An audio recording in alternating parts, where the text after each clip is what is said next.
Hi, it's Andrea, and I'm here to tell you about the corruption in Sri Lanka. 2,000 illegal buildings, and it's all caused by CMC corruption. At age 45, my mother Lydia was left destitute because dad died. My father was a professor of anatomy emeritus, a reader, but cashless. Duties, estate duties, wealth taxes, all taken by a communist government. I live in an area which was the balance of 77 purchased in Ward Place, now it's 10. Grand mansions of Colombo 7 are no longer grand mansions but pigsties. Recent folk have left, now the new rich have taken over and it's everything illegal. Prime residential area, you can have only a ground plus one. There are buildings here with 5 stories. The law states that there should be spaces around the buildings within the premises. There are none. 10-foot road that leads to my house is a private street and owned by me by birthright. The present owner of 2C has a 40-foot gate onto Sukastan Garden.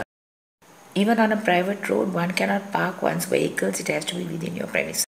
Because it's a private street, the police cannot interfere even with obstruction. In 2003, Prasanna Gunawardhan, the mayor, didn't think it wrong to add a floor. In 2017, Rasika Karnaratna, the supplies manager, allowed gates. Rasika Karnaratna was with the University Grants Commission, Ministry of Education. In 2017, Rasika Karnaratna, by sheer coincidence, bought a house in Nugegoda. In 2016, the new owner of 2C broke walls to put his garage. Satisfied with his 40-foot entrance, he also robs the road and puts 3 more gates onto my street. In 2016, he also builds a 5-story house in a ground plus 1 zone. In 2015, I advised the CMC that his building was being constructed. They did stop it. In 2015, the CMC allows the building to continue and orders demolition. The CMC, the mayors, the UDA, they are all corrupt bodies and bribe-taking people. 3 court cases and 3 means 2C is not allowed to put gates nor use my road. 2C changes hands 5 times and each vendor cheats the other. My documents are all court extracts from judgments and from journals and from the UDA. Corrupt judgments, or is it an oversight? The judge stops by, it says exceeded plot coverage. The council decided to refuse the approval of opening gates onto my street. UDA laws of 1999 have disparate laws which are 3 to 5 pages apart. The judges do not want to allow case precedents, so they allow illegal building. Even the banks cheat in Sri Lanka. They put 2-in-1 inertia schemes in your credit card. An inertia scheme is fraud. A lack of a response is taken as yes. I'm a fighter. I fight for my rights, and if you don't fight for your rights, you won't survive in Sri Lanka. The ground floor should be only for parking and the turning circle within the premises. The judgment says there are only 5 parking places, but there are 6. It is evident then that the judge has not looked at the objections of the other parties in this case. This is a letter rejecting an application because he didn't have sufficient land space.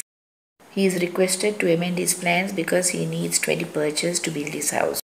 I sent a letter to the police who reply in Sinhala, and it's all in favor of the miscreant.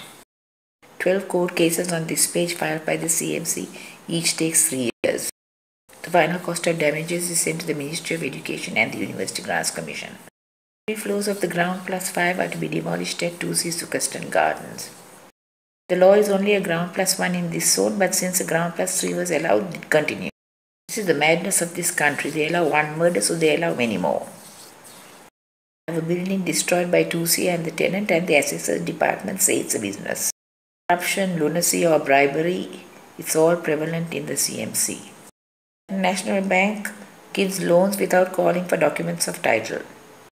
Evil deeds call evil outcomes, but the doers never realize it, nor do the CMC. They might have all the money in the world, but they're still pigs, no matter where they move. To stall for time, the CMC sends a letter to the wrong address and in Sinhala.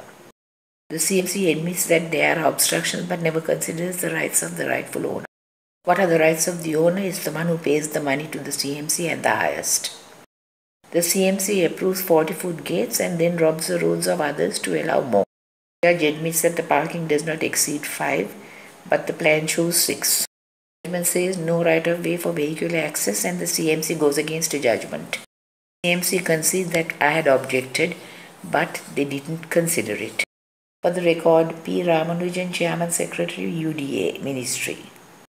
This is the 9th respondent, the Direct Enforcement of the Urban Development Authority, corrupt. Every department of the CMC is without exemption corrupt. Problem is that you get people who cater to their community against the law. Maybe it's a coincidence that none of them are Christian. They're Sinhala, Buddhist, Tamil or Muslim. Journalists are to be admired. Hiranti Fernando and Dhananjani Silva took on my case. Prasanna Silva admits that the building was approved using a non-gazetted law. Twisting laws to help the paymaster. The owner of the street becomes the owner of the building. Well, the taxation department is aware of the unauthorized buildings and how much it cost. They tried 3 times to get an entrance over my street and were foiled at each time by me. The second owner, Vijay Ratnam, plasters the brick wall and sells it to the third owner, Uwe. Suranka Perera tells the police that the third owner had told him he has a right of way. Caveat emptor, buyer beware, obviously an ass. Pretended ignorance, he goes to Hatton National Bank and gets a loan using my street. Gives him several loans over a road which he has no right to and a building about to be demolished. I advise the CBSL that this man is getting loans from one bank to pay another. I advise the banks that they are being cheated and they are being taken for fools because they don't check title. Banks negligent or indifferent because they are using money that is public funds.